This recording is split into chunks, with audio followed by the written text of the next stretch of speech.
Hi investors. तो आज की हम वीडियो में बात करेंगे how to read an annual report. And annual report के साथ साथ हम ये भी बात करेंगे कि एनुअल रिपोर्ट होती क्या है एंड एनुअल रिपोर्ट की इंपॉर्टेंस क्या है एंड किस टाइप के इन्वेस्टर्स एनुअल रिपोर्ट्स को पढ़ते हैं एंड कैसे आप अपनी एनुअल रिपोर्ट को पढ़ने की जो स्पीड है या फिर आप उसको कैसे इंटरप्रेट करते हैं, आप over a period of time उसको अच्छा कर सकते हैं। एंड साथ साथ हम लोग ये भी देखेंगे, केस स्टडीज लगा के देखेंगे कि डिफरेंट केस स्टडीज में हमें क्या पता लगता है एनुअल रिपोर्ट्स बारे में। तो पहले स्टार्ट करते हैं बहुत बेसिक से कि एनुअल रिपोर्ट होती क्या है। तो एनुअल रिपोर्ट हर एक बिजनेस को बाय लॉ फाइल करनी होती है and this is file towards the end of the financial year. अब जब फाइनेंशियल ईयर एंड होता है तो जो भी प्रीसीडिंग फाइनेंशियल ईयर में जितनी भी बिजनेस के अंदर इवेंट्स हुए या जो भी बिजनेस के अंदर चीज़ें हुई वो सारी आपको एनुअल रिपोर्ट के अंदर पता लगती है। एंड साथ साथ एनुअल रिपोर्ट को अगर आपको बहुत सिंपली समझना है तो it is actually just like your report card. अगर आप स्कूल में होते थे तो वहाँ पे आपकी पीटीएम होती थी एंड वहाँ पे आपको रिपोर्ट कार्ड मिलती थी। सिमिलरली जो एनुअल रिपोर्ट है वो जितने भी इन्वेस्टर्स हैं उनके लिए कंपनी के प्रीसीडिंग फाइनेंशियल ईयर की एक रिपोर्ट कार्ड है। एंड एनुअल रिपोर्ट के अंदर क्या क्या बातें होती हैं, कंपनी अपने जो की माइलस्टोन्स है जो कंपनी ने अचीव करे वो भी बताती है। यहाँ तक जो एमडी और चेयरमैन होता है इनका भी लेटर होता है। एंड साथ साथ कंपनी के जो फ्यूचर प्लान्स हैं या कंपनी के जो पास्ट फाइनेंशियल ईयर था उसमें क्या क्या चैलेंजेस है वो सारी चीज़ों की भी बात होती है। तो एक बार हम ये चीज़ें देखते हैं कि एनुअल रिपोर्ट में कॉन्क्रीटली क्या क्या डिस्कशन होती है। तो पहली जो डिस्कशन होती है एनुअल रिपोर्ट के अंदर दैट इज बेसिकली जो चेयरमैन एंड एमडी का लेटर है या मैसेज है वो होता है। साथ साथ जो सीए होता है उनका भी मैसेज होता है। फिर हमें एनुअल रिपोर्ट में ये भी पता लगता है कि जो इस कंपनी के जो बोर्ड ऑफ डायरेक्टर्स हैं उसके ऊपर कौन कौन बैठते हैं। तो बोर्ड ऑफ डायरेक्टर्स एक बहुत इंटरेस्टिंग चीज़ है। तो यहाँ पे मेरे को याद है आज भी मैं 2 कंपनीज एनालाइज कर रहा था एक सेक्टर के अंदर। उसमें एक कंपनी थी जिसका बोर्ड ऑफ डायरेक्टर बहुत ज़्यादा प्रोफेशनलाइज था, फिर जो दूसरी कंपनी थी उसके बोर्ड ऑफ डायरेक्टर्स पे इतने ज़्यादा प्रोफेशनल लोग नहीं बैठते थे, उस इंडस्ट्री के लोग नहीं बैठते थे। पर जो पहली कंपनी थी उसने over a period of time काफ़ी अच्छा करा। एंड ऐसी छोटी छोटे जो छोटे छोटे क्वालिटेटिव इंसाइट होती है एनुअल रिपोर्ट के अंदर वो आपको काफ़ी इंसाइट दे देती है। चौथी चीज़ जो अगर आप एनुअल रिपोर्ट में इंपॉर्टेंट है देखनी, दैट इज कंपनी के जो फाइनेंशियल हाईलाइट के कि यूजुअली लास्ट 10 ईयर्स की परफॉर्मेंस क्या है, हिस्टोरिक परफॉर्मेंस क्या रही है। फिर की माइलस्टोन्स पता लगते हैं, कॉर्पोरेट इन्फॉर्मेशन पता लगती है एनुअल रिपोर्ट में कि कंपनी का ऑडिटर कौन है, कंपनी का कॉर्पोरेट ऑफिस एड्रेस क्या है, कंपनी के एमडी कौन है एंड साथ साथ कंपनी के बोर्ड ऑफ डायरेक्टर, सब कुछ कॉर्पोरेट इन्फॉर्मेशन में आता है। फिर एक जो बहुत इंटरेस्टिंग और इंपॉर्टेंट कॉन्सेप्ट आता है एनुअल रिपोर्ट में, that is of segmental performance. कि आजकल कुछ बिजनेसेस होते हैं जो कंग्लोमरेट टाइप्स होते हैं। जैसे अगर हम आईटीसी की बात करें या दीपक नाइट्राइट की बात करें, तो जैसे अगर मैं आईटीसी की बात करता हूँ तो आईटीसी में बहुत सारे बिजनेस डिविजन्स हैं। जैसे एक जो उनका बिजनेस डिवीजन है दैट इज ऑफ सिगरेट्स, फिर एक उनका जो बिजनेस डिवीजन है वो एफएमसीजी का है, फिर होटल्स का है, फिर जो एग्रीकल्चर प्रोडक्ट्स है उनका भी है, और फिर जो पेपर प्रोडक्ट्स है उनका भी है, एंड साथ साथ जो आईटी का बिजनेस है वो भी है। तो ये जो सेगमेंट की क्या परफॉर्मेंस चल रही है कि माने अगर एफएमसीजी बिजनेस पे इन्वेस्टर्स बेट करें कि एफएमसीजी बिजनेस स्केल करेगा तो एज एन इन्वेस्टर आपको कैसे पता लगेगा, उसके अंदर आप जाके देखते हैं सेगमेंटल परफॉर्मेंस। और अगर हम एनुअल रिपोर्ट में देखते हैं कि हमें और क्या क्या चीज़ें पता लगती हैं, हमें जो एक बहुत इंपॉर्टेंट कॉन्सेप्ट है मैनेजमेंट डिस्कशन एंड जो एमडीए का एनालिसिस मिलता है, मैनेजमेंट डिस्कशन एंड एनालिसिस। तो एमडीए के अंदर क्या होता है कि जो मैनेजमेंट है इंडस्ट्री बारे में बताती है कि इंडस्ट्री में क्या ट्रेंड्स चल रहे हैं, एंड साथ साथ जो मैनेजमेंट है अपने थोड़े प्लान्स भी बताती है कि कंपनी क्या कर रही है उन ट्रेंड्स के अकॉर्डिंग। जो ब्रॉडर इकॉनमी है उसकी इन्फॉर्मेशन पता चलती है, एंड एक्चुअली इंडस्ट्री की जो की चेंजेस हैं या इंडस्ट्री के अंदर ऐसा क्या क्या हो रहा है, सारी चीजें हमें जो मैनेजमेंट डिस्कशन एंड एनालिसिस है इसके अंदर पता लगता है। उसके बाद हमें क्या पता लगता है कि जो जितने भी केएमपीज हैं या जो टॉप मैनेजमेंट के ऊपर लोग बैठे हैं कि उनकी जो रेन्यूमरेशन है कितनी है या उनकी सैलरी कितनी है। क्योंकि सैलरी या ये सारी चीज़ें जानने से हमें पता लगता है कि क्या वो शेयर होल्डर ओरिएंटेड है भी या नहीं है। क्योंकि मैंने कुछ ऐसी कंपनीज भी देखी हैं जो एक्चुअली मतलब जो जितनी भी सीलिंग के अकॉर्डिंग सैलरी है according to the corporate act उससे ज़्यादा एक्चुअली सैलरी साइफन ऑफ कर लेते हैं। तो वो हमें पता लगता है कि क्या जो मैनेजमेंट है वो शेयर होल्डर फ्रेंडली है या नहीं है। तो ये बहुत इंपॉर्टेंट रहता है कंपनीज के अंदर देखने का।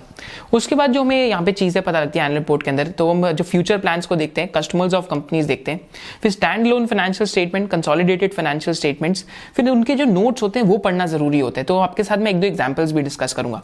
फिर हम जो कारो रिपोर्ट है या जो इंडिपेंडेंट ऑडिटर की रिपोर्ट है उसको देखते हैं, देखने के लिए कि जो ऑडिटर है उसको कंपनी के अंदर कुछ खराब तो नहीं मिला ऑडिट के अंदर। एंड जो फाइनली जो लास्ट 2 पार्ट्स हम देखते हैं that is the related party transactions and finally the contingent liabilities. तो इन अ नटशेल एनुअल रिपोर्ट के अंदर ये सारी चीजें देखते हैं, इनमें हम सारी केस स्टडीज भी करेंगे। पर यहाँ पे आगे जाने से पहले एक बहुत इंपॉर्टेंट कॉन्सेप्ट है जो आपको समझ आना चाहिए कि 2 तरीके के इन्वेस्टर्स होते हैं जो एनुअल रिपोर्ट पढ़ते हैं, एंड एक्चुअली में टाइप 1 इन्वेस्टर धीरे धीरे करके टाइप 2 इन्वेस्टर बन जाते हैं। तो जो टाइप 1 इन्वेस्टर होता है जो एनुअल रिपोर्ट पढ़ता है, तो टाइप 1 इन्वेस्टर जैसे बिगनिंग में अगर आप एनुअल रिपोर्ट पढ़ना सीखते हैं तो आप एनुअल रिपोर्ट के जो बेसिक्स हैं उनको सीखते हैं, फिर आप बिजनेस को अंडरस्टैंड करना सीखते हैं, एंड धीरे धीरे करके जब आप एनुअल रिपोर्ट्स काफ़ी सारी पढ़ लेते हैं तो एक financial numbers and financial ratios के लिए एक जो अंडरस्टैंडिंग है आपकी डेवलप होनी स्टार्ट हो जाती है। एंड साथ साथ जो टाइप 1 इन्वेस्टर है उसके लिए एक बहुत इंपॉर्टेंट कॉन्सेप्ट भी क्या है अगर आप एनुअल रिपोर्ट पढ़ते हैं कि आपको की मेट्रिक्स सारे एनुअल रिपोर्ट के या फिर की मेट्रिक्स एक इंडस्ट्री के समझ आने चाहिए। जैसे अगर मैं आपके साथ एग्जांपल लूं तो एफएमसीजी कंपनीज दो चीजों की बात करती है अपनी एनुअल रिपोर्ट में काफी ज्यादा, या तीन चीजों की। पहली एफएमसीजी कंपनीज जो अपनी एनुअल रिपोर्ट में एक चीज की बहुत बात करती हैं, दैट इज वॉल्यूम ग्रोथ। दूसरी चीज की जो वो बहुत बात करती हैं, that is value growth. And final चीज की जिसकी वो बहुत ज्यादा बात करती हैं, that is the number of product launches. And एक चीज की और भी बहुत ज्यादा बात करती है कि इंडस्ट्री में उनका डिस्ट्रीब्यूशन कितना है, डिस्ट्रीब्यूशन बढ़ा रहे हैं या नहीं बढ़ा रहे। तो इसका सिंपली क्या मीनिंग रहता है एनुअल रिपोर्ट के टर्म्स में या उस इंडस्ट्री के टर्म्स में कि वॉल्यूम ग्रोथ माने सपोज करते हैं कि अगर एक जो शॉपकीपर था वो इस टाइम पे 10 चिप्स के पैकेट सेल कर रहे हैं, पर नेक्स्ट ईयर ही सेल्स 12 पैकेट्स ऑफ चिप्स, तो वहां पे वॉल्यूम ग्रोथ कितनी हुई 20% के आसपास। तो माने यहाँ पे वॉल्यूम ग्रोथ 20% के आसपास है। तो वॉल्यूम ग्रोथ पता रखने से एफएमसीजी बिजनेसेस में हमें एक ये आइडिया रहता है कि जो प्रोडक्ट्स की वॉल्यूम ग्रोथ है वो कितनी ज्यादा आ रही है, और मैनेजमेंट्स भी इन पे बहुत ज्यादा ध्यान देती है। सिमिलरली जब हम वैल्यू ग्रोथ देखते हैं तो वैल्यू ग्रोथ का क्या मतलब है कि एक शॉपकीपर है, आज वो 10 चिप्स के पैकेट सेल कर रहा है 10 रुपीज के, पर नेक्स्ट ईयर भी वो 10 चिप्स के पैकेट सेल कर रहा है, बट वो 10 रुपीज के नहीं 12 रुपीज के सेल कर रहा है। तो वहां पे क्या होता है कि बिजनेस के अंदर वैल्यू ग्रोथ आती है। माने जो 20% की ग्रोथ आई वो वॉल्यूम के थ्रू नहीं आई, बट वो वैल्यू के थ्रू आई, माने प्राइसिंग इंक्रीज से आई। तो एफएमसीजी कंपनीज के अंदर आजकल क्या चल रहा है कि बहुत सारी कैटेगरीज काफी वेल पेनिट्रेटेड है। तो जब भी आप HUL के एनुअल रिपोर्ट पढ़ेंगे, नेस्ले की एनुअल रिपोर्ट पढ़ेंगे या जो मैरिको की एनुअल रिपोर्ट पढ़ेंगे, तो ये सारी कंपनीज किस चीज की बात कर रही है, प्रीमियमाइजेशन की। ये प्रीमियमाइजेशन की इसलिए बात कर रही है क्योंकि इस टाइम पे जो वॉल्यूम ग्रोथ है, क्योंकि कैटेगरीज काफी वेल पेनिट्रेट हो गई है, तो वॉल्यूम ग्रोथ आना थोड़ा मुश्किल हो रहा है। तो ये कंपनीज इस टाइम पे किस पे फोकस कर रही है, वैल्यू ग्रोथ पे, प्रीमियमाइज करने के लिए। थर्डली हमने बात करी थी डिस्ट्रीब्यूशन की, हमने बात करी थी कि कितनी वो अपनी डिस्ट्रीब्यूशन बढ़ा रहे हैं, एंड साथ साथ हमने जो किस किस सेगमेंट्स में प्रोडक्ट्स लॉन्च कर रहे हैं उनकी बात करी थी। तो ये तो आप एज अ टाइप 1 इन्वेस्टर आपको पता करना जरूरी है कि इस एनुअल रिपोर्ट में इस इंडस्ट्री के अंदर अगर आप क्या इस कंपनी के की वेरिएबल हैं, क्या इस इंडस्ट्री के की वेरिएबल हैं। तो टाइप 1 इन्वेस्टर का रोल ये है।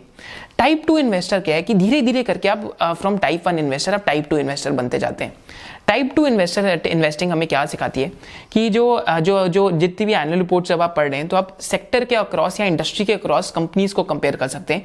You can start connecting the dots.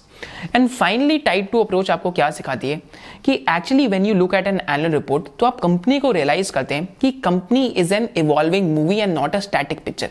माने जब हम बिजनेस की बात करते हैं तो it is an evolving movie and it is not a static picture. Business के अंदर डिफरेंट चेंजेस होते रहती हैं।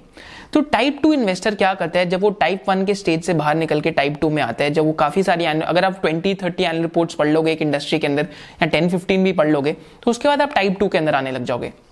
आप बिजनेस के पास्ट को देखोगे, आप बिजनेस के प्रेजेंट को देखोगे, एंड देन आप बिजनेस के फ्यूचर को देखने की ट्राई करोगे, एंड आप तीनों डॉट्स को कनेक्ट करोगे। तो एनुअल रिपोर्ट का पर्पस ही यही है कि हमें इन चीजों में काफी ज्यादा हेल्प करती है। And type 2 investor actually annual report के थ्रू जितने भी फॉरेंसिक एनालिसिस है, थोड़ा सा अकाउंटिंग सीखने के बाद ये चीजें भी करने लग जाते हैं। So these are 2 types of investors. And finally यहाँ पे आपको मैं जो वॉरेन बफेट का कोटेशन है वो भी बता देता हूँ, जो वो बार बार कहते हैं कि a company is an evolving movie and not a static picture. इसकी तरफ हम बार बार वापस आएंगे जब हम एनुअल रिपोर्ट की केस स्टडीज करेंगे। तो पहले हम एनुअल रिपोर्ट की केस स्टडीज करने से पहले ये जान लेते हैं कि आप एक एनुअल रिपोर्ट को खोल कैसे सकते हैं या आप एनुअल रिपोर्ट को ओपन कैसे कर सकते हैं। तो यहाँ पे हम एक बार चेक करते हैं कि हम एक एनुअल रिपोर्ट को ओपन कैसे कर सकते हैं। तो एनुअल रिपोर्ट को ओपन करने के 3 to 4 इजी सोर्सेज हैं। तो यहाँ पे हम पहला जो फ्री सोर्स है जिसको हम इजीली ओपन कर सकते हैं कि जो जुबिलेंट फूडवर्क्स की एनुअल रिपोर्ट खोल के देखते हैं। तो जुबिलेंट फूडवर्क्स की जो वेबसाइट है, एक बार ये उसके ऊपर जाते हैं, जुबिलेंट फूडवर्क्स वेबसाइट। जैसे मैं जुबिलेंट फूडवर्क्स की वेबसाइट ओपन करता हूँ तो जुबिलेंट फूडवर्क्स एक्चुअली डोमिनोज का मास्टर फ्रेंचाइजी है। हॉन्ग्स किचन भी इनके अंदर आता है, डंकिन भी इनके अंदर आता है, पॉपाइज भी इनके अंदर आता है, एंड एकदम करके एक बिरयानी ब्रांड है वो भी इनके अंदर आता है। तो यहाँ पे इनकी वेबसाइट पे हमें एक टॉगल दिखेगा bye the name of investor relations. तो ऑलमोस्ट सारी कंपनीज की वेबसाइट पे जितनी भी कंपनीज डिस्क्लोजर्स में काफी अच्छी है, तो वहाँ पे हमें इन्वेस्टर रिलेशंस का टॉगल जरूर मिलेगा। The moment I click on investor relations, तो हमारे सामने यहाँ पे कुछ डिफरेंट टॉगल्स आ जाएंगे एंड हमें क्लिक करना है रिपोर्ट्स एंड प्रेजेंटेशंस पे। जैसे ही मैं रिपोर्ट्स एंड प्रेजेंटेशंस पे क्लिक करता हूँ तो यहाँ पे मेरे पास कंपनी की एनुअल रिपोर्ट आ जाती है, कुछ पिछले फाइनेंशियल ईयर्स की भी आ जाती है और ये जो करंट फाइनेंशियल ईयर है, आई थिंक जो प्रीसीडिंग फाइनेंशियल ईयर है उसकी भी हमारे पास आ जाती है। तो FY17, FY18 की, FY18, FY19 की, तो FY20 की एनुअल रिपोर्ट ये रही एंड FY21 की एनुअल रिपोर्ट हमारे पास ये रही। जैसे मैं FY21 की एनुअल रिपोर्ट पे ओपन करूंगा तो हमारे पास FY21 की एनुअल रिपोर्ट यहाँ पे ओपन हो जाएगी।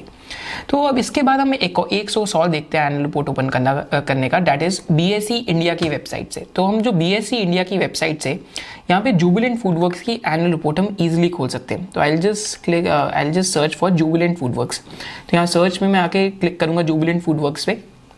जैसे ही मैं क्लिक करूंगा तो यहाँ पे मेरे पास इनका जो स्टॉक का जितना भी इन्फॉर्मेशन है, जुबिलेंट फूडवर्क्स की जो भी कॉर्पोरेट इन्फॉर्मेशन है, फंडामेंटल इन्फॉर्मेशन है, वो मेरे सामने आ जाती है।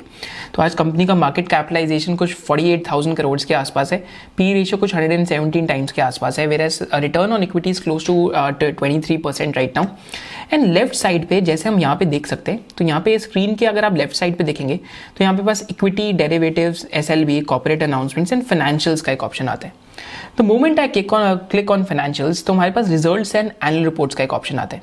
यहाँ पे मैं आपको एक इंटरेस्टिंग चीज़ और भी दिखाता हूँ कि यहाँ पे हम एक्चुअली कंपनी की जो कॉर्पोरेट इन्फॉर्मेशन है वो भी यहाँ से निकाल सकते हैं, बट इस वीडियो का पर्पज़ है कि मैं आपको एनुअल रिपोर्ट खोलना सिखाऊँ।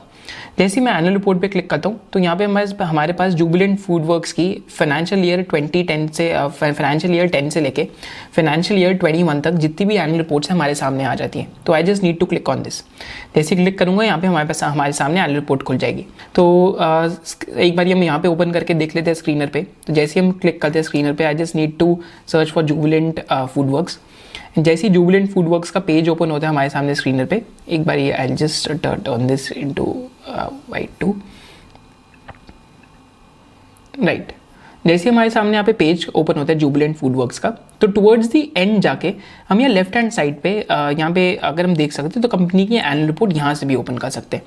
सो these are the different sources जिसके थ्रू हम कंपनी की एनुअल रिपोर्ट ओपन कर सकते हैं। अब हम company by company case studies के अंदर चलते हैं, हम जाके देखते हैं कि हर एक सेगमेंट के अंदर ये कंपनी हमें क्या समझाना चाहती है एनुअल रिपोर्ट्स के अंदर। तो पहले हम केस स्टडी स्टार्ट करते हैं PI इंडस्ट्रीज, दीपक नाइट्राइट, इन सारी कंपनीज के साथ। तो अब एक बार हम जो दीपक नाइट्राइट की एनुअल रिपोर्ट है इसको देखते हैं। तो एनुअल रिपोर्ट कुछ ऐसे दिखती है। इन साथ साथ एनुअल रिपोर्ट में जब हम बिगनिंग देखते हैं तो यहाँ पे इंडेक्स ऑफ कंटेंट होता है पूरा, कि इंडेक्स में यहाँ पे दीपक एज एन जो ऑर्गेनाइजेशन है उसका पूरा जो मिशन स्टेटमेंट क्या है यहाँ पे, साथ साथ उसका जो मैन्युफैक्चरिंग फुटप्रिंट क्या है, फिर जो CEO का क्या मैसेज रहता है यहाँ पे, फिर जो कंपनी के जो CEO है उनका क्या मैसेज है, चेयरमैन का क्या मैसेज है, MD का क्या मैसेज है, साथ साथ कंपनी का जो बोर्ड ऑफ डायरेक्टर्स है उसके ऊपर कौन है, फिर stand loan and consolidated financial statements आती है हमारे पास। एंड इसके भी मैं आपके साथ एक दो केस स्टडीज भी करूंगा नोट्स के साथ। तो जस्ट मूविंग फॉरवर्ड, तो यहाँ पे आपके साथ मैं नीचे आता हूँ एंड पहले यहाँ पे हम आके देखते हैं कि दीपक नाइट्राइट का जो फर्स्ट पेज है एनुअल रिपोर्ट का, it is just a basic corporate overview. अब कॉर्पोरेट ओवरव्यू में दीपक नाइट्राइट की एनुअल रिपोर्ट में हमें क्या पता लगता है कि that this company has 4 business divisions. One is basic chemicals, second is fine and specialty chemicals, third is performance products and finally they have phenolics। अब ये जो 4 बिजनेस डिविजन्स हैं इन सबके जो प्रॉफिटेबिलिटी में कंट्रीब्यूशन है या जो रेवेन्यू में कंट्रीब्यूशन है, तो यहाँ पे बेसिक केमिकल्स का अगर हम जो रेवेन्यू में कंट्रीब्यूशन है देखते हैं तो ऑलमोस्ट 17.3% के आसपास है। वेराज अगर इस बिजनेस का हम अगर जो basically earnings before interest and taxes में कंट्रीब्यूशन है, माने कंपनी के जो मुनाफा है या फिर जो कंपनी का जो ऑपरेटिंग प्रॉफिट है उसमें कितना कंट्रीब्यूशन है, so that is close to almost 16.46%।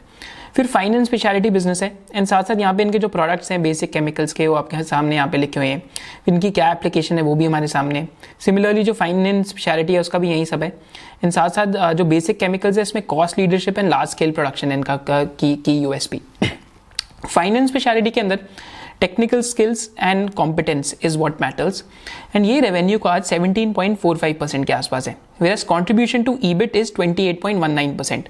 तो यहाँ पे एक बार ये आपको सोचना है, इवन दो दोनों बिजनेसेस रेवेन्यू में ऑलमोस्ट सेम है, बट इस बिजनेस का जो कंट्रीब्यूशन टू EBIT है, that is earnings before interest and taxes, वो ज्यादा है। इसका क्या मतलब है कि इस बिजनेस के अंदर मार्जिन ज्यादा है, इस बिजनेस के अंदर मुनाफा ज्यादा है। इवन दो जो रेवेन्यूज का कॉन्ट्रीब्यूशन सेम है बट प्रॉफिटेबिलिटी का कॉन्ट्रीब्यूशन ज्यादा है। फिर हमारे पास परफॉर्मेंस प्रोडक्ट्स का एक डिवीजन आता है, यहाँ पे इनके ये प्रोडक्ट्स हैं। फिर यहाँ पे जो प्रोडक्ट्स है उनका जो वैल्यू ड्राइवर क्या है, यहाँ पे क्या यूसेज है इनका। साथ साथ आज रेवेन्यू में ऑलमोस्ट ये 7% के आसपास है, बट ईबिट का जो कॉन्ट्रीब्यूशन है वो बेयरली 2% के आसपास है। एंड फाइनली जो हमारे पास इनका डिवीजन आता है दैट इज फिनोलेक्स का। तो दीपक नाइट्राइट ने फिनॉल का काफ़ी बड़ा प्लांट सेटअप करा था इंडिया में इम्पोर्ट सब्सटीट्यूट करने के लिए। तो यहाँ पे these are high volume import substitutes, जैसे यहाँ पे पढ़ भी सकते हैं।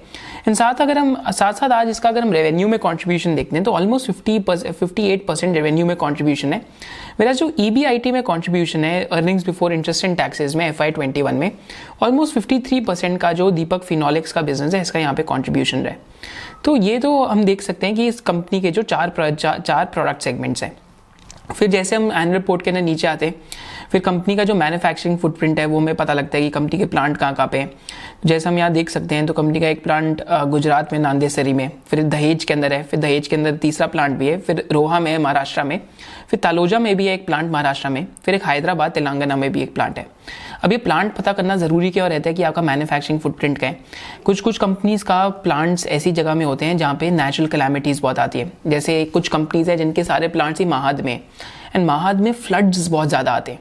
तो ये प्लांट को पता करने से कहाँ पे है हमें एक आइडिया लगता है कि बिजनेस में एक इन्वेस्टर कितना ज़्यादा जोग्राफिकल रिस्क ले रहा है। क्योंकि अगर एक ही जगह में सारे प्लांट हो और सपोज करो वहाँ पे फ्लड आ जाए तो रेवेन्यू लॉस होने का काफ़ी ज़्यादा चांस हो जाता है। तो ये बिजनेस ने जो दीपक नाइट्राइट ने कॉर्पोरेट सोशल रिस्पॉन्सिबिलिटी के जो भी चीज़ें करी थी या एम्प्लॉयज़ के लिए चीज़ें करी थी वो यहाँ पे राइट साइड पे इसको हम थोड़ा सा स्किप भी कर सकते हैं। इन साथ साथ यहाँ पे दीपक का जो मिशन स्टेटमेंट है that is basically depend on Deepak. तो उनका जो मिशन स्टेटमेंट है उसको लेके चल के बिजनेस के फाइनेंशियल हाईलाइट्स क्या थे। तो बिजनेस का जो नेट डेट टू इक्विटी है, माने डेट अपॉन इक्विटी बिजनेस का 0.15x के आसपास है। Growth in market capitalization last year में पूरा 329% था। ग्रोथ इन कंसोलिडेटेड जो earnings before interest taxes depreciation and amortization है दैट इज ईबिटा, इसको हम कामकाजी मुनाफा भी कहते हैं हिंदी में। तो growth in consolidated EBITDA was 20% and growth in consolidated PAT was 27%। जब हम फाइनेंशियल रेशियोज देखते हैं, एनुअल रिपोर्ट उठाते हैं तो दो चीज़ें होती हैं, एक तो स्टैंड अलोन स्टेटमेंट होती है और एक तो कंसोलिडेटेड होती है। स्टैंड अलोन क्या मतलब कि कंपनी का स्टैंड अलोन, कंसोलिडेटेड का क्या मतलब कि कंपनी की जितनी सब्सिडरीज है उनको अगर हम उनके फाइनेंशियल्स को अगर इसके साथ मिलाते भी हैं तब हम उसको कंसोलिडेटेड कहते हैं। तो एज एन इन्वेस्टर हमारे लिए क्या इंपॉर्टेंट है कि हम कंसोलिडेटेड को देखें, क्योंकि कंपनी की जितनी भी सब्सिडरीज है उसकी भी हमें उसमें पिक्चर पता लगती है। तो हमें हमेशा जो कंसोलिडेटेड है उसको देखना चाहिए। फिर यहाँ पे हमारे पास जो चेयरमैन एंड MD का मैसेज है यहाँ पे ये आता है कि जो डायरेक्टर है इनका क्या मैसेज है यहाँ पे। तो यहाँ पे अगर आपको पढ़ना है तो आप ये पढ़ भी सकते हैं। तो यहाँ पे कुछ एक्चुअली कभी कभी क्या होता है इसमें बहुत की हाइलाइट्स पता लग जाते हैं कि जो बिजनेस है उसका फ्यूचर में क्या डायरेक्शन है। एंड जैसे यहाँ पे हमें इन्होंने एक ये भी चीज़ बताई आपके साथ, मैं सिंपली यहाँ पे एक चीज़ आपके साथ पढ़ लेता हूँ। Just give me a second. Right, कि we continue to operate at high utilization levels at all facilities, especially the phenol plant which operated at 115% capacity despite persistent interstate logistic challenge। माने कि जो उनकी कैपेसिटी है इस time पे phenol की दीपक फिनोलेक्स, वो इस टाइम पे ऑलमोस्ट 115% कैपेसिटी यूटिलाइजेशन पे ऑपरेट कर रहा है, जो माने इनको डिमांड इस टाइम पे उसकी काफ़ी अच्छी मिल रही है। साथ साथ अगर आप इसको अच्छे से पढ़ेंगे तो आपको यहाँ पे कंपनी की जो एक्सपेंशन प्लान्स है आपको वो भी पता लगेंगे कि कंपनी के फ्यूचर में एक्सपेंशन प्लान्स क्या है। तो अभी हम टाइप 1 इन्वेस्टर वाली पढ़ रहे हैं। टाइप 2 इन्वेस्टर में जब मैं आपके साथ बात करूंगा तो मैं आपके साथ इस चीज़ की भी बात करूंगा कि हम क्या देखते हैं। फिर CEO's मैसेज देखते हैं। तो CEO of this company is mister मौलिक मेहता एंड कंपनी के जो MD है, जो कंपनी के MD है, his name is basically mister Deepak Mehta. तो दीपक मेहता के जो सन है उनका नाम है मौलिक मेहता। तो यहाँ पे हमें को क्या इंपॉर्टेंट इंसाइट मिलती है कि सक्सेशन प्लानिंग बिजनेस के अंदर रिस्क नहीं होएगा, क्योंकि son is already working in the business and son seems to be fairly young. I think he is 35-37 right now. तो ये चीज़ें हमें बिजनेस के अंदर सॉफ्ट एस्पेक्ट्स देखने बहुत ज़रूरी होते हैं एनुअल रिपोर्ट के थ्रू। तो यहाँ पे इनका भी एक लेटर है, वो अगर आपने पढ़ना है तो आप पढ़ सकते हैं। एंड यहाँ पे इन्होंने पूरा एक इंटरेस्टिंग चीज़ क्या बताई है कि इन्होंने रिसेंटली 127 एकर्स का एक लैंड एक्वायर करा था, 127 एकर्स का लैंड एक्वायर करा था फॉर एक्सपेंशन। एंड इसमें से 55 एकर्स का इन्होंने यूज़ कर लिया है ऑलरेडी बाय अनाउंसिंग केपेक्स। तो माने ये कंपनी कैपेसिटी एक्सपेंशन कर रही है। तो एनुअल रिपोर्ट में जब हम ये सारी चीज़ें पढ़ते हैं, हमें एक चीज़ का डायरेक्शन ज़रूर याद होना चाहिए कि कंपनी की ग्रोथ कहाँ से आएगी। अगर मैन्युफैक्चरिंग कंपनी है तो केपेक्स करेगी, अगर इंटरनेट बिजनेस है तो उसके मंथली एवरेज जो मंथली एवरेज उस कंपनी के विजिटर्स हैं वो बढ़ने चाहिए, या फिर उस कंपनी का जो जितने भी यूजर्स आ रहे हैं कंपनी के वो बढ़ने चाहिए। तो सिमिलरली हमें हर एक इंडस्ट्री के हिसाब से उसके हमें जो मेट्रिक्स हैं देखने पड़ेंगे। तो यहाँ पे ये कंपनी इस टाइम पे 60,000 MTPA का जो अपना प्लांट है आइसोप्रोपाइल अल्कोहल का, उस टाइम पे डबल कर रही है। तो माने सैनिटाइजर में जो यूज़ होता है, तो ये कंपनी IPA बनाती है। एंड यहाँ पे इन्होंने लास्ट ईयर 127 एकड़ की लैंड एक्वायर करी थी, जिसमें से 55 एकर्स की लैंड पे इन्होंने केपेक्स अनाउंस भी कर दिए। So this is how we sort of think about कि फ्यूचर में क्या आएगा, क्योंकि आज का इन्वेस्टर हमेशा कल के कंपनी पे पैसा कमाता है, क्योंकि जो हो गया वो तो हमें फाइनेंशियल स्टेटमेंट्स में दिखता है। हमें हमेशा फ्यूचर के ऊपर बेट करनी है।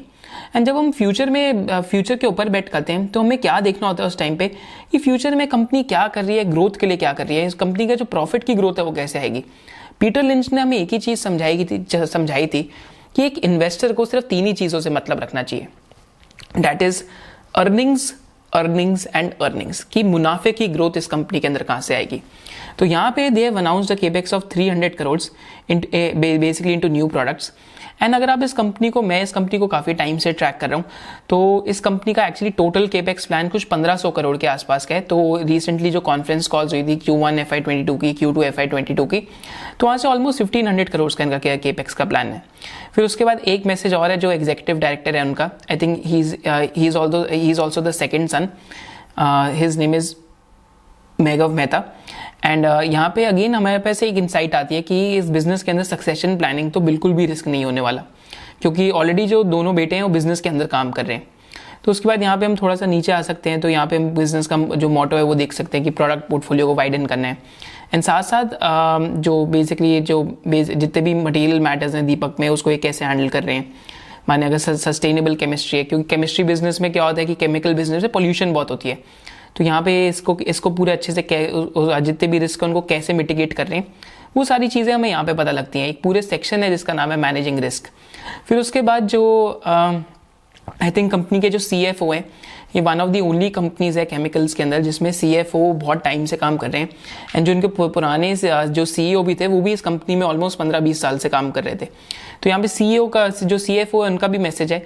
So that just shows us कि यहाँ पे जो रिस्पॉन्सिबिलिटीज़ है उसका काफ़ी अच्छे से डेलीगेशन हो रखा है, क्योंकि बहुत कम कंपनीज अपनी एनुअल रिपोर्ट में जो CFO है उसका भी मैसेज दिखाती है। अब यहाँ पे हमारे पास पहली चीज़ जो आती है मेजर फाइनेंशियल इंडिकेटर्स, कि CFO के मैसेज में हमें पता लगता है कुछ कंपनीज की फाइनेंशियल हाईलाइट्स दिखाती है, कुछ कंपनीज मेजर फाइनेंशियल इंडिकेटर्स देती हैं। तो यहाँ पे मेजर फाइनेंशियल इंडिकेटर्स हमें पता लगता है कि कंपनी के जो रेवेन्यूज़ हैं 2700 करोड़ से 4300 करोड़ आए हैं लास्ट 2 ईयर्स के अंदर। EBITDA कंपनी का, माने कामकाजी मुनाफा कंपनी का 430 करोड़ से ऑलमोस्ट 1270 करोड़ के आसपास हो गया, माने EBITDA में बहुत ज़्यादा जंप आई है लास्ट 2 ईयर्स में। प्रॉफिट आफ्टर टैक्स हम देख सकते हैं, फ्री कैश फ्लो जनरेशन हो रही है कंपनी में इस टाइम पे 928 करोड़ का फ्री कैश फ्लो जनरेशन हुई है कंपनी में। एंड कंपनी की जो नेटवर्थ है वो 1000 करोड़ से ऑलमोस्ट 2350 करोड़ हो गया, माने कंपनी की जो बुक वैल्यू है उसमें काफ़ी ज़्यादा ग्रोथ आया है। माने जो कंपनी की जो लागत है, माने शेयर होल्डर्स का जो पैसा है नेटवर्थ, उसमें काफ़ी अच्छे से ग्रोथ आ रही है। यहाँ फिर हम अर्निंग्स पर शेयर भी देख सकते हैं कि पर शेयर कितनी प्रॉफिटेबिलिटी है, 12 रुपीज़ से ऑलमोस्ट 57 रुपीज़ की हो गई है। एंड कंपनी का जो रिटर्न ऑन कैपिटल एम्प्लॉयड है 37% के आसपास है। तो ये हमारे पास कुछ फाइनेंशियल मेट्रिक्स हैं जो हम एनुअल रिपोर्ट से देख सकते हैं। जब हम एनुअल रिपोर्ट पढ़ते हैं, हमारा पर्पस क्या रहना चाहिए एनुअल रिपोर्ट पढ़ने के लिए, कि कंपनी के पास्ट में क्या हुआ, प्रेजेंट में आज कंपनी ने क्या करा, एंड फ्यूचर के अंदर कंपनी का क्या डायरेक्शन जा रहा है। जब हम मैन्युफैक्चरिंग कंपनी देखते हैं तो हमें केपेक्स का आइडिया होना चाहिए, कंपनी कहाँ पे ज़्यादा कैपिटल एक्सपेंडिचर कर रही है, तो केपेक्स का एक आइडिया हमें पता लगाना ज़रूरी होता है। सेकेंडली, मैन्युफैक्चरिंग कंपनीज कभी कभी मार्जिन पे बहुत काम करती है, तो उसका भी हमें एक आइडिया होना चाहिए। फिर हमारे पास यहाँ पे इस कंपनी की फाइनेंशियल हाईलाइट्स हैं, तो यहाँ पे इंड AS में और इंडियन गैप के अंदर है। तो हुआ क्या था कि पहले इंडियन गैप होता था इंडिया का accounting system, but recently India ने स्विच करे टुवर्ड्स इंड AS। तो यहाँ पे जो उसका बेसिकली जो ब्रिज होता है, कभी कभी कंपनीज वो भी देखते हैं। पर हमें एक्चुअली इस पे ज़्यादा ध्यान देना चाहिए इंड एएस के ऊपर, क्योंकि अकाउंटिंग के जो नॉर्म्स हैं थोड़े से चेंज हुए हैं। इतना कॉम्प्लिकेटेड नहीं है, आप सिंपली इसको समझ भी सकते हैं। तो ये इतना कॉम्प्लिकेटेड नहीं है, इसको आप यहाँ पे समझ भी सकते हैं। तो जो Ind AS and Ind GAAP है, तो यहाँ पे हम देख सकते हैं। तो आप कंपनी की जो फाइनेंशियल हाईलाइट्स हैं लास्ट डेकेड की आपके सामने, कि टोटल इनकम कंपनी की 792 करोड़ से ऑलमोस्ट 4382 करोड़ हुई है। एंड साथ साथ ईबिटा कंपनी का 58 करोड़ से बढ़ के ऑलमोस्ट 1270 करोड़ आया लास्ट 10 ईयर्स के अंदर। तो बहुत ज़्यादा फिनोमिनल ग्रोथ रही है कंपनी के अंदर लास्ट डेकेड के अंदर। एंड अर्निंग्स पर शेयर में के अंदर भी काफ़ी ज़्यादा इंक्रीज आया है। So this gives you an idea about कि आप कंपनीज का जज कैसे कर सकते हैं। क्योंकि और ये यहाँ पे एक चीज़ और इंटरेस्टिंग हो जाती है देखनी कि ये जो हमारे सामने डेटा है, तो इंड एएस जो है यहाँ पे जैसे हम चेक कर सकते हैं, तो कंपनी पहले स्टैंड लोन थी, फिर कंसोलिडेटेड इन्फॉर्मेशन भी आई है हमारे पास। एंड जो लास्ट 10 ईयर्स का डेटा है फाइनेंशियल, वो यहाँ पे हमें मिल ही जाता है कंपनीज की एनुअल रिपोर्ट के अंदर। सो जस्ट मूविंग फॉरवर्ड, तो यहाँ पे कंपनी के प्लांट्स हैं जैसे हम यहाँ पे चेक कर सकते हैं। एंड कंपनी के जो बोर्ड ऑफ डायरेक्टर्स हैं, एक बार हमें उसके बारे में भी पता लगेगा अभी यहाँ पे। So just looking at the board of directors of the company and the customers of the company, तो कंपनी के जो मार्की कस्टमर्स हैं सारे यहाँ पे हैं। तो काफ़ी सारी MNCs इनके कस्टमर है, जैसे PI इंडस्ट्रीज, अतुल हो गया, Syngenta is one of the MNCs which is there customer. तो ये सारी इनकी कस्टमर की लिस्ट है। जो रिलायंस इंडस्ट्रीज है ये भी इनका कस्टमर है। तो डैट जस्ट शोज़ यू कि कस्टमर क्वालिटी भी बहुत ज़्यादा हाई है इनकी। एंड यहाँ पे जैसे हम नीचे आते हैं, तो अब यहाँ पे हमेशा अपने आप से आपको क्वेश्चनिंग करनी चाहिए जब आप एनुअल रिपोर्ट पढ़ रहे हैं, कि हमें कंपनी के बिजनेस बारे में जानना है, कंपनी के कस्टमर्स बारे में जानना है कि अच्छे हैं खराब हैं, कंपनी की पास्ट फाइनेंशियल हिस्ट्री में जो हिस्ट्री है उसके बारे में जानना है कि कंपनी की पास्ट फाइनेंशियल हिस्ट्री कैसी थी। तो जैसे हमने दीपक में देखा कि पास्ट फाइनेंशियल हिस्ट्री में बहुत ज़्यादा ग्रोथ रही है। फाइनली अब हम देखते हैं कि जो बोर्ड ऑफ डायरेक्टर्स है इनका क्या प्रोफाइल है। तो कंपनी के जो बोर्ड ऑफ डायरेक्टर्स हैं that is mister Shri Deepak Mehta. And जो दीपक मेहता है, he is a science graduate from the university of Mumbai. And Shri मौलिक मेहता, तो श्री मौलिक Mehta is the son of mister Deepak Mehta. And Shri Maulik Mehta has done his bachelor's of business of basically business administration from University of Liverpool, and he holds a master's in industrial and organization psychology from Columbia University. So again further he was a part of the Harvard Business School. So again काफ़ी ज़्यादा इनका भी जो background है qualified है। And ये company के अंदर ऑलरेडी सक्सेशन प्लानिंग का कोई रिस्क नहीं है कि माने आगे से जो आने वाली पीढ़ी है बिजनेस की वो भी इसी काम के अंदर है। फिर कंपनी के जो CFO हैं ये यहाँ पे हमारे पास आ जाते हैं यहाँ पे। And I think this person has been in the business for a very long period of time. ये काफ़ी टाइम से इस कंपनी के बोर्ड पे बैठ रहे हैं। ये तो हमारे पास जितने कंपनी के अंदर जो डायरेक्टर्स थे वो आ जाते हैं। एंड फाइनली हमारे पास एक चीज़ हमें देखनी चाहिए कि कंपनी अगर साइंस ओरिएंटेड है, केमिस्ट्री ओरिएंटेड है, तो उस एरिया के हमारे पास क्या डायरेक्टर्स हैं या नहीं है। तो जैसे यहाँ पे एक हमारे पास इंडिपेंडेंट डायरेक्टर हैं बेसिकली, जिनका यहाँ पे जो नेम है वो भी पढ़ सकते हैं, डॉक्टर जो bye the name of doctor Richard H रूप।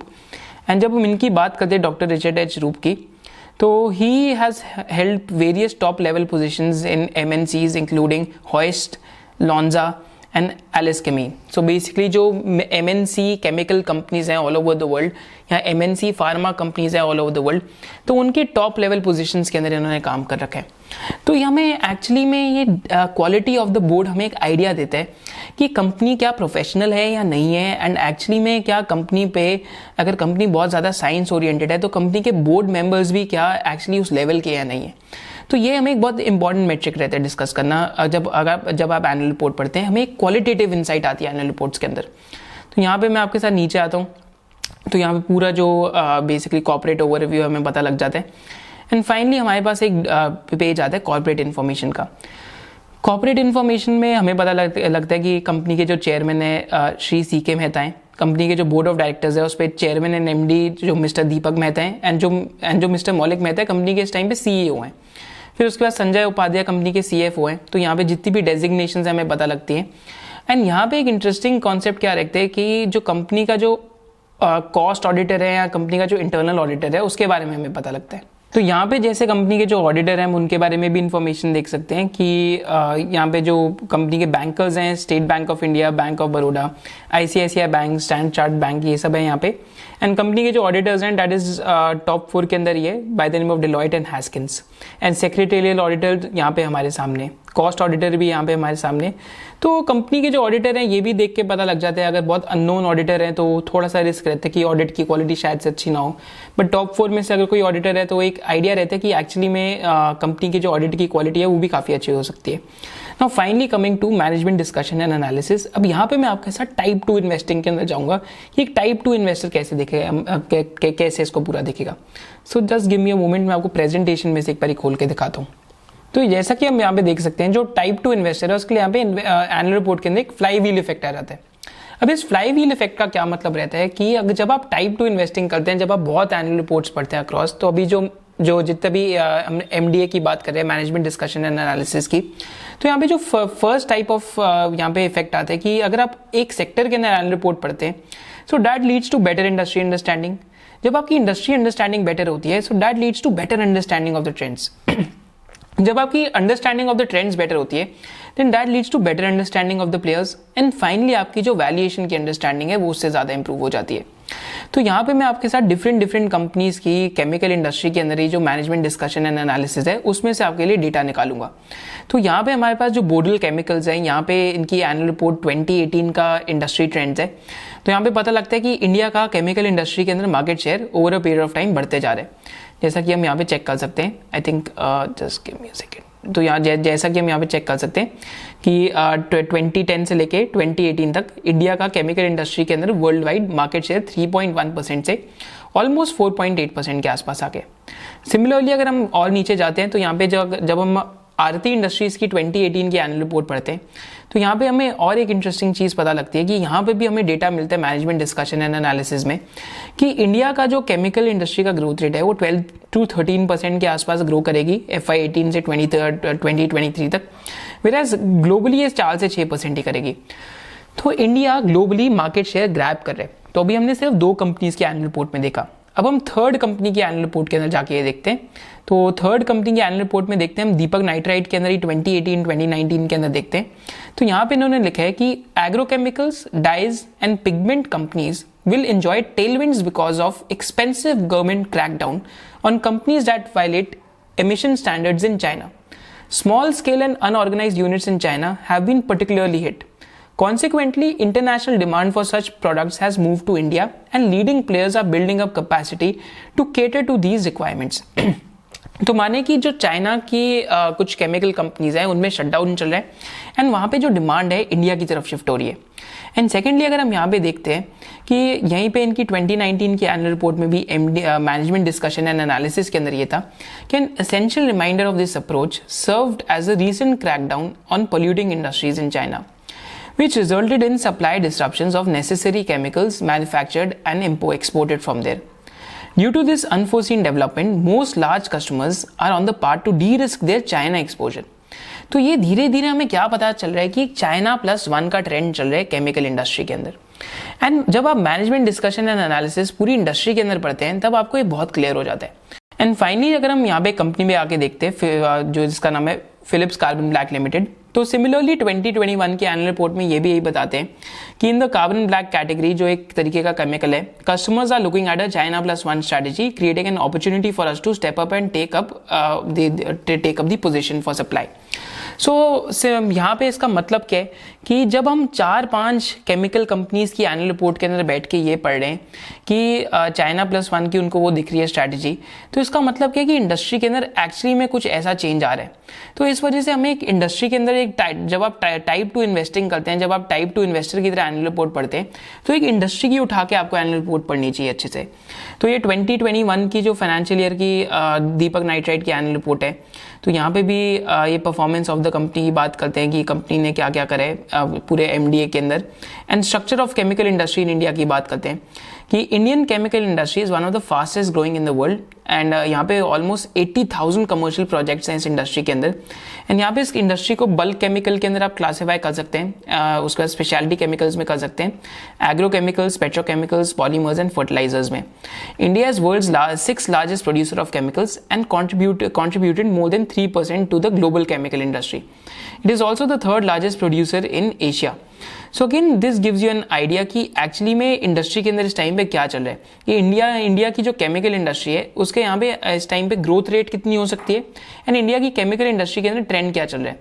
जैसा कि यहाँ पे हम देखते हैं कि looking forward demand for chemical products is anticipated to improve at a rate of 9% annually. माने इंडिया की जो केमिकल इंडस्ट्री है ऑलमोस्ट 9% के आसपास ग्रो कर सकती है।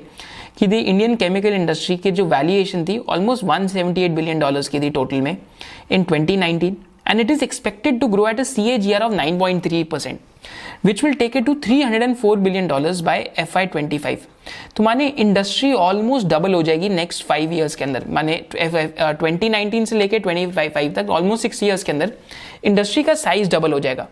तो हम एक्चुअली में ऐसी इंडस्ट्रीज ढूंढते हैं जहाँ पे अगर इंडस्ट्री का साइज डबल हो जाए तो एक्चुअली में उसके अंदर जो कंपनीज होती हैं वहाँ पे तो बहुत ज़्यादा फास्ट ग्रोथ आ जाती है।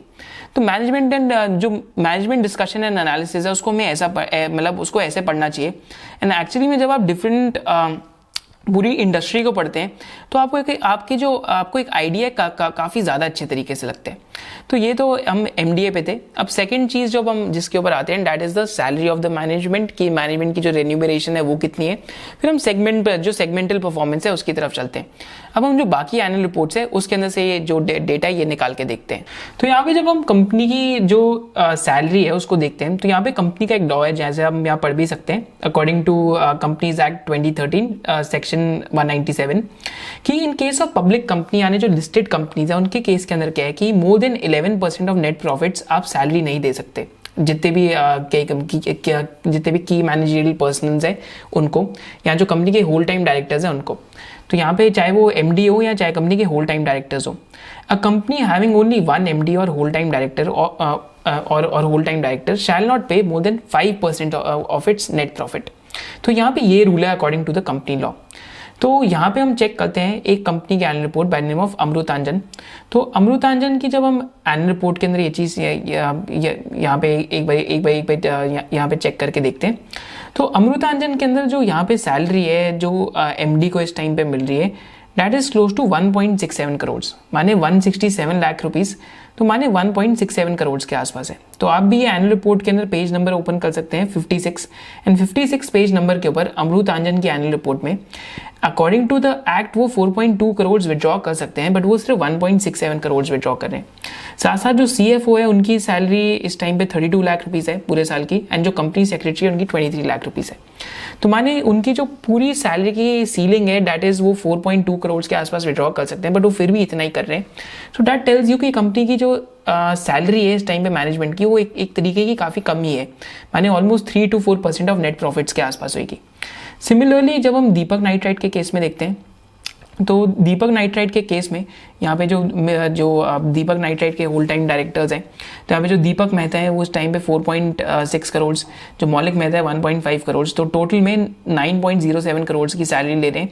एंड साथ साथ जो वेरिएबल पे है माने यहाँ पे जो कमीशन पे है माने कंपनी के परफॉर्मेंस से लिंक्ड है यहाँ पे वो भी एक एलिमेंट है एंड टोटल में 14.42 करोड़ की जो सैलरी है ये लोग विड्रॉ कर रहे हैं इस टाइम पे। अगर हम दीपक नाइट्राइट का जो प्रॉफिटेबिलिटी है या फिर दीपक नाइट्राइट का जो कंसोलिडेटेड प्रॉफिट आफ्टर टैक्स है तो I think almost close to 1000 crore के आसपास है। So I think they are barely withdrawing 1.4% of the net profits, which is very very reasonable. मैंने ऐसी भी कंपनीज देखी हैं जो ऑलमोस्ट 10% के आसपास विड्रॉ कर रही हैं। आप बालकृष्णा इंडस्ट्रीज के में एग्जांपल में देख सकते हैं। अगर आप डीवीज के केस में देखेंगे तो वो भी ऑलमोस्ट 60-70 करोड़ की सैलरी लेते हैं। CCL प्रोडक्ट्स में भी ऑलमोस्ट 10-11% के आसपास ले रहे हैं। But again this is a very subjective matter but higher the salary थोड़ा सा हमें सस्पिशियस होना चाहिए। So this is one more thing to look for in annual reports. अब इसके बाद एनुअल रिपोर्ट्स में और भी अगर हमें एक इंटरेस्टिंग चीज़ देखनी है तो इसके बाद हमारे पास आती है consolidated and stand alone statements. हमारे पास एक आइडिया आता है कंसोलिडेटेड एंड जो जितनी भी कंसोलिडेटेड एंड स्टैंड अलोन जो स्टेटमेंट्स है फाइनेंशियल्स की वो हमारे सामने आती है। तो यहाँ पे पहले हम दीपक नाइट्राइट के अंदर देख सकते हैं, फिर ITC के अंदर भी देख सकते हैं एंड साथ साथ जो मतलब ITC की सेगमेंटल प्रॉफिटेबिलिटी है हम एक बार उसको भी चेक करेंगे। तो हमें एज एन इन्वेस्टर क्या करना चाहिए, ज़्यादातर जो हमारे पास कंसोलिडेटेड इन्फॉर्मेशन हो उसको हमें देखना चाहिए।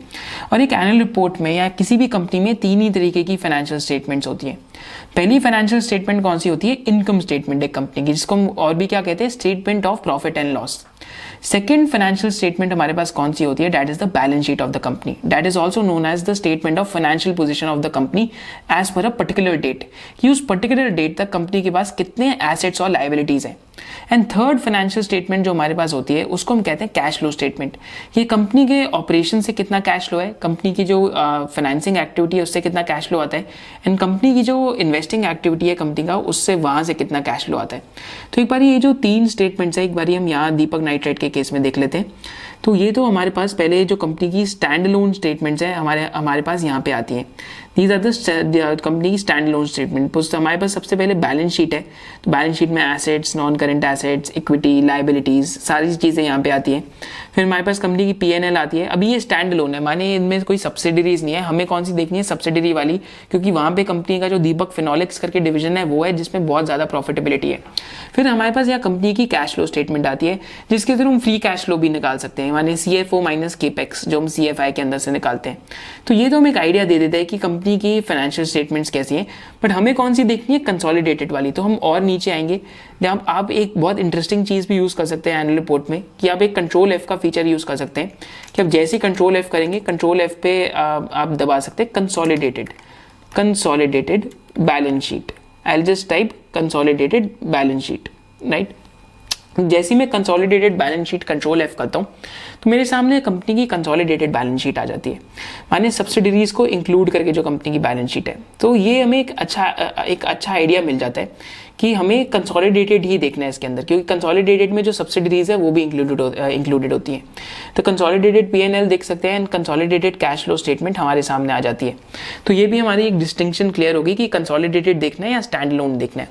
इसके बाद एनुअल रिपोर्ट में हम लोग यहाँ पे क्या देखते हैं, इसके बाद एनुअल रिपोर्ट में हम जो एक बहुत इंटरेस्टिंग चीज़ देखते हैं इसको हम कहते हैं कारो रिपोर्ट, यहाँ जिसको हम और भी एक नाम से जानते हैं इंडिपेंडेंट ऑडिटर्स रिपोर्ट, और इसको अनेक्सर B के नाम से भी जाना जाता है।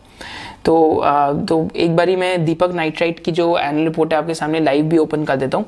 बट अनेक्सर B के अंदर हमें क्या पता लगता है इंडिपेंडेंट ऑडिटर की रिपोर्ट में, कि कंपनी के जो फिक्स एसेट्स हैं वो क्या वेरीफाइड हैं, माने जो कंपनी है जो मैनेजमेंट है उन्होंने फिक्स एसेट्स वेरीफाई करे या नहीं करे, यहाँ तक कंपनी की जो इन्वेंट्री है क्या वो वेरीफाइड है या नहीं है। इन साथ साथ अगर जो ऑडिटर है वो कहते हैं कि अगर जो ऑडिट की क्वालिटी है उससे हमें एक आइडिया लगता है कि कंपनी जो जितने भी ड्यूज हैं, टैक्सेस हैं, जो भी स्टेट के टैक्सेस हैं, एम्प्लॉयज़ का जो भी उन्होंने वो देने फंड वो उस टाइम पे कर रहे हैं या नहीं कर रहे। तो कुछ कंपनीज के केस में यहाँ पे हमें एक जो रेड फ्लैग्स हैं वो भी छोटे छोटे मिल जाते हैं, सॉफ्ट रेड फ्लैग्स जिसको मैं कहता हूँ, कि एक्चुअली कंपनी बोल तो रही है कि हम ये सब कर रहे हैं, बट इंडिपेंडेंट ऑडिटर की जो अनेक्सर B की रिपोर्ट आती है उसके अंदर पता लगता है कि उस टाइम पे वो कंपनी वो चीज़ नहीं कर रही। तो यहाँ पे हम आपके साथ एक बारी दीपक नाइट्राइट के केस में एक बारी सर्च करते हैं अनेक्सर B, कंट्रोल F करने हमें एनुअल रिपोर्ट में, and we just need to type annexure B, right. जैसे ही मैं टाइप करता हूँ अनेक्सर B तो हमारे सामने यहाँ पे अनेक्सर B आ जाएगा, that is annexure B to the independent auditor है उसकी रिपोर्ट के लिए। तो यहाँ पे हम चेक कर सकते हैं कि हमें सारी लाइंस पढ़नी बहुत ज़रूरी है, इसको हम कारो रिपोर्ट कहते हैं। एनुअल रिपोर्ट में पढ़ना this is one of the most important concepts. तो यहाँ पे company has maintain proper records and has shown full particulars including qualitative details and situation of fix assets, quantitative details. हमारे पूरे fix assets को अच्छे से दिखा रही है कंपनी। यहाँ पे एक कंपनी थी, मैं उस कंपनी का नाम नहीं लेना चाहूँगा आपके साथ यहाँ पे, तो उस कंपनी में फिक्स एसेट्स ही कंपनी के वेरीफाइड नहीं थे, हमें यही नहीं पता था कि कंपनी के पास प्रॉपर्टी प्लांट इक्विपमेंट है भी या नहीं है। सेकेंडली यहाँ पे company has a programme for verifying fix assets on a daily basis 2 years के आसपास। एंड यहाँ पे जितनी भी आपको ये लाइन आइटम्स है पढ़नी ज़रूरी है। कोई भी आपको यहाँ पे झोल मिले, आपको यहाँ पे कोई भी अगर लूप होल मिले, so that just shows you कि शायद से कंपनी के अंदर थोड़ी सी भी कुछ गड़बड़ हो सकती है, कि कंपनी के जो जितने भी ड्यूज हैं, इनकम टैक्सेस है, क्या कंपनी टाइम पे दे रही है नहीं दे रही। तो ये चीज़ें हमें पता करना थोड़ा ज़रूरी रहता है। तो अनेक्सर B और कारो रिपोर्ट आपको एनुअल रिपोर्ट के अंदर पढ़ना आपके लिए काफ़ी ज़्यादा ज़रूरी है। तो ये कुछ चीज़ें जो हमें एनुअल रिपोर्ट में देखनी होती है। अब हम 2 चीज़ें और देखेंगे एनुअल रिपोर्ट के अंदर, that is contingent liabilities and related party transactions. तो यहाँ पे एनुअल रिपोर्ट में मैं आके सिंपली एक चीज़ दबाऊंगा, कंट्रोल F करूंगा, एनालिसिस टाइप कंटिंजेंट लायबिलिटीज,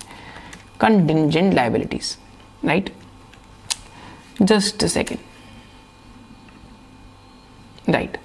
तो यहाँ पे हमारे पास कंटिंजेंट लायबिलिटीज ओपन हो जाएंगी। एंड कंटिंजेंट लायबिलिटीज में हमें क्या देखना ज़रूरी रहता है कि these are basically off the balance sheet items, कि माने ये बैलेंस शीट की आइटम्स नहीं, off the balance sheet items होती हैं। जैसे कोई टैक्स केस है, जैसे कोई कोर्ट केस है, जैसे कुछ भी है, तो ये आइटम्स हमें देखना इसलिए ज़रूरी हो जाता है क्योंकि इनके बारे में कंपनी ने अभी इनके लिए कुछ प्रोविजनिंग नहीं करी बैलेंस शीट पे, बट क्योंकि of the balance sheet items हैं तो इनमें से अगर कोई भी ऐसी खराब चीज़ होगी, सपोज करते हैं कंपनी कोई 500-600 करोड़ का केस हार गई, या कंपनी में किसी ने 1000-2000 करोड़ का केस कर रखा है, तो कंपनी का जो सर्वाइवल होता है that comes under the question, that comes under questioning. तो यहाँ पे इस कंपनी की जो हम कंटिंजेंट लायबिलिटीज है देखते हैं, तो इनके कंटिंजेंट लायबिलिटीज ऑलमोस्ट 19 करोड़ के आसपास की है, पर कंपनी का प्रॉफिट आफ्टर टैक्स 1000 करोड़ का है, कंपनी का जो नेटवर्थ है आई थिंक वो 2400 करोड़ के आसपास का है। तो कंटिंजेंट लायबिलिटीज को as a percentage of net worth देखना चाहिए, अगर वो 15-20% से ऊपर हो तो उसके अंदर एक रिस्क हो सकता है। तो कंटिंजेंट लायबिलिटी एक चीज चेक करना बहुत जरूरी है। एंड कंटिंजेंट लायबिलिटी में एक जैसे वायर्स एंड केबल्स के अंदर कंपनी है, उसके कंटिंजेंट लायबिलिटी के अंदर उसके अंदर क्या प्रॉब्लम थी कि वहां पे ऑफ द बैलेंस शीट बहुत ज्यादा कंपनी ने डेट ले रखा था, तो वहां पे आपको कंटिंजेंट लायबिलिटी के अंदर ऐसी चीजें दिख जाएंगी। So these are some of the things that you have to be careful of.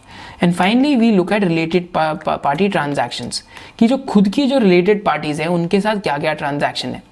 तो वैसे तो आर्म्स लेंथ बेसिस पे कहते हैं होनी चाहिए जितनी भी आरटीपीज होती हैं, बट किसी कंपनी के अंदर बहुत ज़्यादा आरटीपी हो तो वहाँ पे एक थोड़ा सा रिस्क बन जाता है।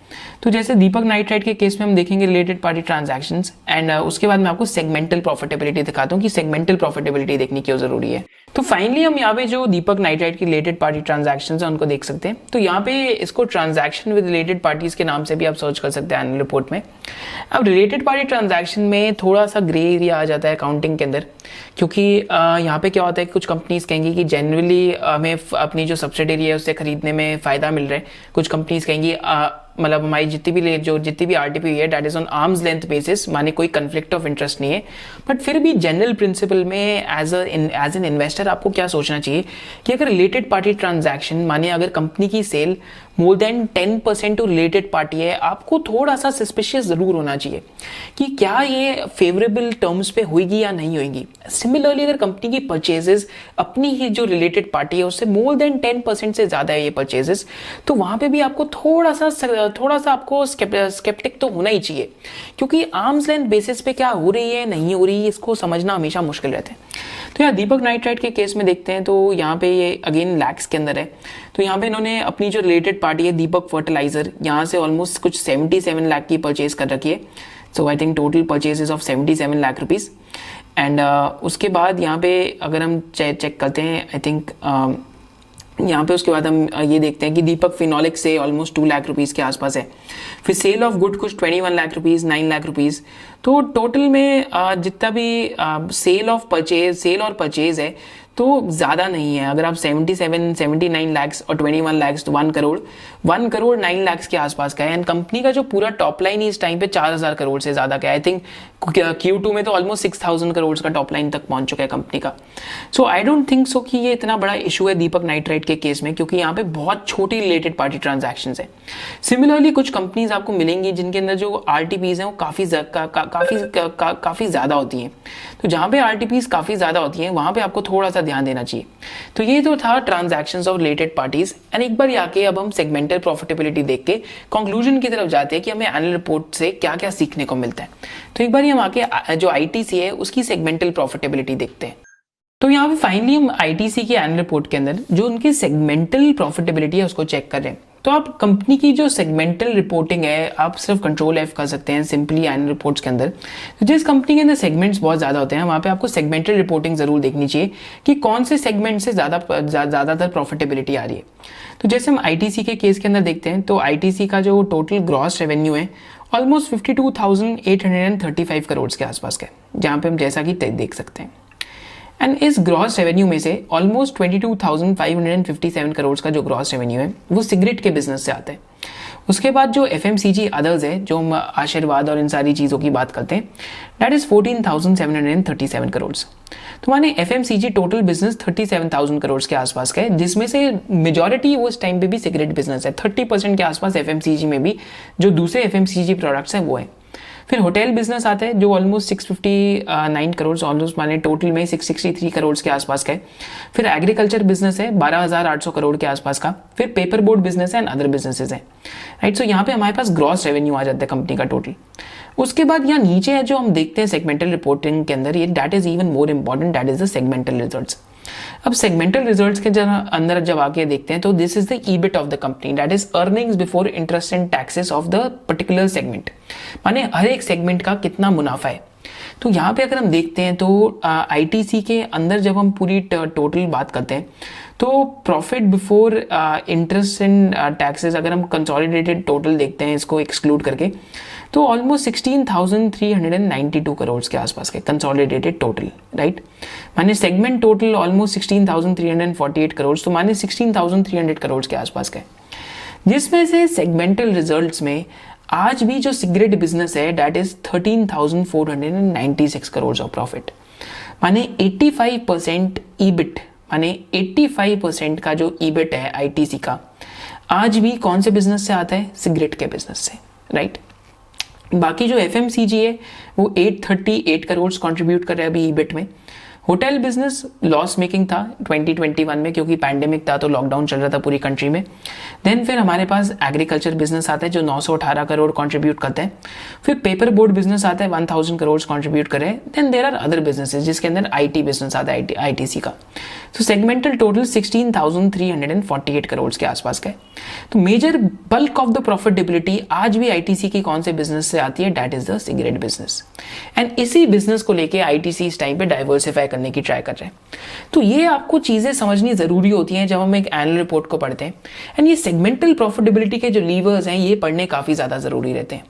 तो अभी तक हमने आज के पूरे सेशन के अंदर क्या सीखा कि जब हम एक एनुअल रिपोर्ट पढ़ते हैं तो हमें कंपनी के बारे में पता लगता है, इंडस्ट्री के बारे में पता लगता है, इंडस्ट्री के ट्रेंड्स के बारे में पता लगता है कि इंडस्ट्री फ्यूचर में कहाँ जा रही है। एंड साथ साथ अगर आप टाइप 2 इन्वेस्टर हैं तो आप क्या सोचते हैं कि आप इंडस्ट्री के अक्रॉस डॉट्स कनेक्ट करते हैं जैसे हमने केमिकल इंडस्ट्री में करे। एंड साथ साथ आप ये सोचते हैं कि कंपनी के फ्यूचर क्या होने वाले। फिर हमने देखा कि एक एनुअल रिपोर्ट के अंदर जो रिलेटेड पार्टी ट्रांजैक्शंस है वो कैसे देखते हैं। फिर जो मैनेजमेंट की रेवेन्यू जो सैलरीज है मैनेजमेंट की हमने वो चेक करी कि जो एमडी हैं, जो होल टाइम डायरेक्टर्स हैं कंपनी के, माने जितने भी होल टाइम डायरेक्टर्स हैं including the MD, the CFO and इनकी क्या सैलरीज है, इनकी सैलरी पे क्या कैपिंग रहती है। फिर हमने कंटिजेंट लायबिलिटीज देखी एंड फाइनली हमने आके सेगमेंटल रिपोर्टिंग में देखा एंड हमने जो मैनेजमेंट डिस्कशन एंड एनालिसिस है उसकी डिस्कशन करी। एंड लास्टली हमने जो कारो रिपोर्ट थी जो इंडिपेंडेंट ऑडिटर का एनेक्चर भी था हमने उसकी डिस्कशन करी। So this was it for the day. I hope you like the session. अगर आपको ये सेशन पसंद आया हो so basically do let us know in the comment section below. And आप ये भी बताना कि आपको इस पूरे सेशन में से कौन सा पार्ट एनुअल रिपोर्ट के अंदर सबसे अच्छा लगा। Thank you for joining us. जय हिंद।